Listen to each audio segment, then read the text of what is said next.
Welcome to our channel Gyan Uday, and today we have the best topic of sociology. Actually आज जो sociology का topic है वो हमारे लिए बहुत ज़्यादा इम्पॉर्टेंट है. उसमें एक ऐसी बात बताई गई है जो नॉर्मली अगर मैं टॉपिक स्टार्ट करूँगी तो लोगों को लगेगा या हम तो कर सकते हैं, इसे ईजिली कर सकते हैं, कोई मसला नहीं है. बट ये थोड़ा सा टफ टॉपिक है जिसके बारे में बात की गई है. तो भाई स्टार्ट करते हैं ज़रा. टॉपिक है हमारा मानव समाज तथा पशु समाज में अंतर. भाई नॉर्मली एनिमल सोसाइटी और ह्यूमन सोसाइटी में डिफरेंसेस की बात हो रही है यहाँ पे कि एनिमल सोसाइटी में और ह्यूमन सोसाइटीज़ में क्या डिफरेंसेस है. अब यहाँ एक टॉपिक में एक बात और बता दूँ कि ये सोचना बहुत इंपॉर्टेंट है कि यहाँ पर सोशोलॉजी में जो टॉपिक पढ़ाया जा रहा है कि ह्यूमन सोसाइटी और जो हमारी एनिमल सोसाइटी है उसमें डिफरेंसेस यहाँ पे बताए जा रहे हैं. तो उसका रीज़न क्या है? तो नॉर्मली हम ये लॉ का सब्जेक्ट है तो डेफिनेटली ये बताना बड़ा ज़रूरी है कि जो मानव के अधिकार हैं वो क्या हैं और जो एनिमल्स के अधिकार हैं, जो जानवरों के अधिकार हैं, वे क्या हैं. तो एक बार देख लेते हैं कि हमारी बुक्स की लैंग्वेजेस में इस टॉपिक को किस तरह डिफ़ाइन किया गया है, क्योंकि ये एक बहुत ही इम्पॉर्टेंट टॉपिक है सोशियोलॉजी का. तो देख लेते हैं. पशु समाज जैविक सामाजिक गुणों को प्रदर्शित करता है, जबकि मानव समाज जैविकीय गुणों पर निर्भर ना रहकर सामाजिक सांस्कृतिक गुणों को प्रदर्शित करता है. भाई नॉर्मली अगर हम यहाँ पर बात करें तो जानवरों को कोई मसला नहीं होता, कोई दिक्कत नहीं होती, उनकी कोई ऐसा मतलब समाज ज़रूर है, उनका खुद की एक सोसाइटी है, उनका खुद का एक लिविंग प्लेस है, उनकी ज़रूरतें पूरी करने के अलग अलग साधन हैं और उनका एटमॉस्फेयर भी अलग है. बट नॉर्मली जिस तरह से जो ह्यूमन सोसाइटी है वो बिलोंग करती है उस तरह से माना जो पशु समाज है वो बिलोंग नहीं करता. यानी इन दोनों में थोड़े से क्या हैं डिफरेंसेस हैं, मतलब बहुत ज़्यादा डिफरेंसेस हम कह सकते हैं नॉर्मली कि जो हमारी एनिमल सोसाइटी है वो एक अलग तरह का प्रोसेस हमारे सामने रखती है और जो हमारी ह्यूमन सोसाइटी है वो अलग तरह का प्रोसेस रखती है. तो देख लेते हैं. अब ये तो हो गई हमारी बेसिक बात है, नॉर्मली हम सब इस बात को जानते ही हैं. बट लिखना मैटर करता है कि हमें ये बात लिखनी किस तरह से है, क्योंकि हमें इस टॉपिक्स में सिर्फ हिंट चाहिए होते हैं कि आखिर हमें जो बताया जा रहा है वो है क्या, ताकि हम उसको समझ सकें और उसको लिख सकें. तो वही हमारा आगे का टॉपिक है मानव तथा पशु समाज में शारीरिक संबंध. विकसित मस्तिष्क. भाई नॉर्मली अब विकसित मस्तिष्क की बात आ जाए या ब्रेन की बात आ जाए तो हर कोई इंसान का ब्रेन ज़्यादा पावरफुल बोलेगा. Definitely that is a true fact. तो लेकिन इसका मतलब ये नहीं है कि जो नॉर्मल जानवर हैं वो किसी विदाउट ब्रेन है या ब्रेनलेस हैं. It is not right. लेकिन यहाँ थोड़ा सा डिफरेंसेस आप देख लेते हैं. क्या डिफरेंसेस है? मनुष्य की शारीरिक रचना संबंधी विशेषताओं में एक विकसित मस्तिष्क का होना सबसे प्रमुख विशेषता है. भाई अगर मानव के पास मस्तिष्क ही नहीं होता तो आज इतना विकास कैसे होता. तो नॉर्मली पशु समाज और मानव समाज में सबसे बड़ा सबसे पहला जो हमारा डिफरेंस है वो क्या है? ब्रेन का डिफरेंस है. मानव मस्तिष्क की जटिल तथा का नुकसान इसी तथ्य से लगाया जा सकता है कि हमारे मस्तिष्क में लगभग 10 अरब नाड़ियों के सिरे प्रत्यक्ष और अप्रत्यक्ष रूप से संबंध रखते हैं. नाड़ी माने मतलब सेल्स वगैरह जो भी ये ब्रेन को बांध के रखते हैं या फिर सारे काम करते हैं, उन चीज़ों को बोला जाता है. मस्तिष्क की इसी विकसित और जटिल प्रकृति ने उसे सबसे क्षमताएं प्रदान की हैं जिनसे वे व्यापक संस्कृति का निर्माण कर सकता है. भाई नॉर्मली हम ये वाली बात जाने, हमारे पास मानव के विकसित होने के जो लक्षण हैं वो बहुत ज़्यादा हैं. अगर हम ये कहें कि हम इस चीज़ को बहुत लाइटली लेते हैं तो भाई ये पॉसिबल नहीं है, ये लाइटली नहीं है. It is a big and huge topic about it, because जो मानव है, जो इंसान है, मनुष्य है, उसने अपना विकास किया है और उसी के तहत उसने ये सारी चीज़ों को हाईलाइटेड किया है. तो definitely that is a major difference between human society and animal society. So यहाँ मैं इंग्लिश में भी थोड़ा थोड़ा बोल रही हूँ ताकि जो इंग्लिश मीडियम के बच्चे हों उनको ज़्यादा दिक्कत परेशानी ना आए और वो समझ जाएं कि मतलब टॉपिक को लिखना किस तरीके से है, क्योंकि नॉर्मली इंग्लिश मीडियम को थोड़ी सी दिक्कत परेशानी फिर आ जाती है हिंदी की वजह से. But I just take it with 2 languages. So अब संभाषण की क्षमता.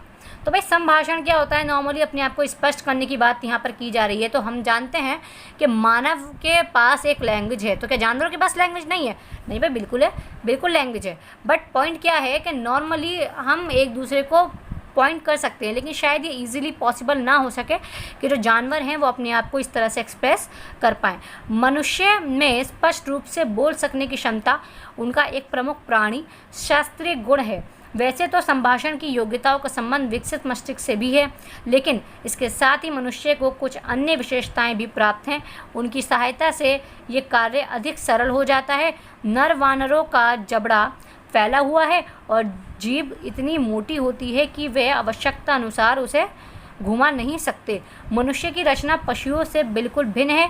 संभाषण की क्षमता मस्तिष्क से संबंधित होने के कारण ही पागल अथवा मूर्ख व्यक्ति स्पष्ट और संतुलित भाषा नहीं बोल पाता। भाई नॉर्मली ये वाली बात आप लोगों को पता होगा, जो भी हिस्ट्री के स्टूडेंट्स हैं ओल्ड, उन्होंने 11वीं क्लास में ये बात पढ़ी है कि मनुष्य हमेशा से बोलने वाला नहीं था। धीरे धीरे कला और भाषा का विकास हुआ है और इस तरह से ही मनुष्य आज इतना ज़्यादा लैंग्वेज में निपुण हो पाया है कि इतनी सारी लैंग्वेजेस, हज़ारों की तादाद में आज हम भाषाएं जानते हैं और बोलते हैं। तो जो लैंग्वेजेस हैं मतलब मनुष्य के पास भी बहुत सारी हैं, बट नॉर्मली एक दूसरे को मतलब जो कॉर्पोरेट है वो करना ईजी है। It is not hard to explain ourselves, but जो एनिमल सोसाइटी है उसमें थोड़ी सी दिक्कत है। हम उनकी बातें नहीं समझ सकते या फिर इस तरह की कोई भी बात, हम सिर्फ अंदाज़े लगाते हैं।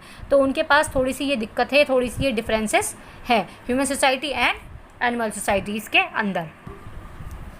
सीधे खड़े हो सकने की क्षमता। मनुष्य अन्य पशुओं की तुलना में अपने पैरों पर अधिक संतुलित रूप से सीधा खड़ा हो सकता है और इस प्रकार उसके 2 हाथ किसी भी कार्य को करने के लिए पूरी तरह से स्वतंत्र हो जाते हैं। भाई सीधी सी सबसे इम्पॉर्टेंट बात है कि मनुष्य जितने भी हमारे आज के टाइम में ह्यूमन स्पीशीज़ या फिर मतलब कितनी भी स्पीशीज़ जो मौजूद है, उनमें मनुष्य के अंदर ये क्वालिटी है कि भाई वो सीधा खड़ा हो सकता है और अपने हाथों को स्वतंत्र रूप से भी चला सकता है।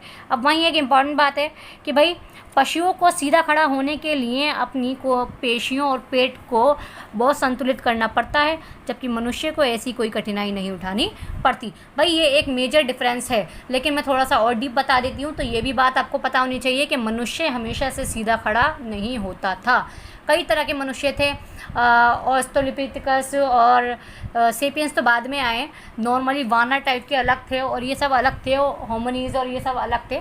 तो जो स्टार्टिंग के मनुष्य थे वो इस तरीके के नहीं थे कि नॉर्मली इजीली अपने आप को खुद सीधा खड़ा कर पाएँ, बट अब के मनुष्यों में ये क्वालिटी है। तो फ़िलहाल हम बात कर रहे हैं प्रेजेंट टाइम की, तो आपको ये बात पता होनी चाहिए कि जो मनुष्य और इंसान हैं उनमें नॉर्मली ये मेजर डिफरेंसेस है कि वो ईज़िली खुद को खड़ा कर सकते हैं और उन्हें ज़्यादा कठिनाई परेशानी नहीं आती है।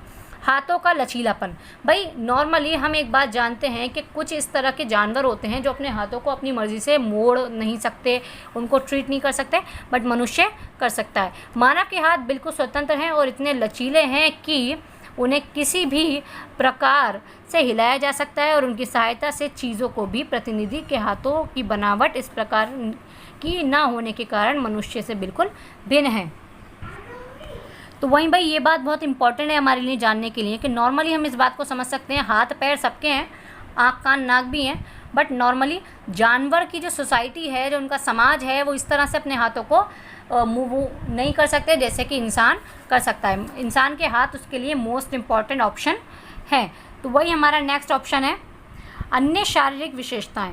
उपयुक्त प्रमुख शारीरिक विभिन्नताओं के अतिरिक्त भी मनुष्य में कुछ ऐसी शारीरिक विशेषताएं हैं जो पशुओं में बिल्कुल भिन्न होने के कारण मनुष्य की कार्यक्षमता, कुशलता और बुद्धि में वृद्धि करती हैं। भाई एक सबसे ज़्यादा तो नॉर्मली हमारा ये बेसिक पॉइंट जो बहुत इंपॉर्टेंट है ये हमारा क्लियर हो गया कि नॉर्मली जो ह्यूमन सोसाइटी है और जो हमारी एनिमल सोसाइटी है उसमें ये मेजर डिफरेंसेस है। ये ऑलरेडी सबको पता है, लेकिन कई बार ये सवाल आ जाता है कि भाई ह्यूमन सोसाइटी और एनिमल सोसाइटी में किस तरह से डिफरेंस करें या क्या उसको मेन ऑप्शन डालें।